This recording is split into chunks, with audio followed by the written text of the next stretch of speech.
Okay, so let's talk about 1B here. The tennis ball was stationary before being hit. It has a mass of 5.8 times 10 to the minus 2 kilograms and was in contact with the racket for 23 milliseconds, right? So that is 23 times 10 to the minus third seconds. And they will use all of those little milli, mega, killa,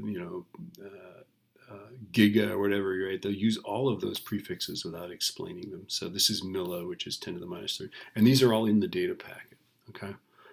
So calculate the mean force. Here, what they want you to do here is use F equals ma, okay? And then find the acceleration. The initial velocity it's stationary, right? So there's your initial velocity. Your final velocity is 15 meters per second. The time is 23 times 10 to the minus 3 seconds, right? So you can solve suvat for A, use F equals ma, yeah?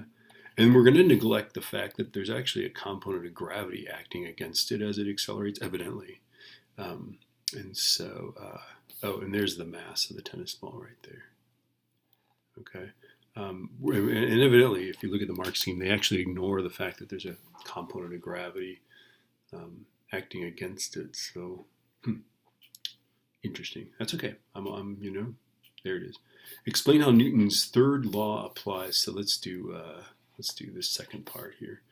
Applies. So Newton's third law just states that forces exist in equal and opposite pairs. So make sure that you use the concept that the forces are in equal and opposite directions. There's two marks, so talk about both forces. One will be the force of the racket on the ball, and of course the ball exerts an equal and opposite force on the racket.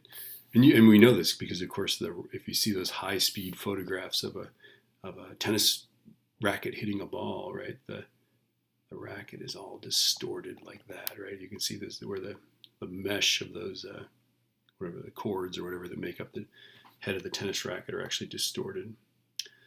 All right, I think we're good.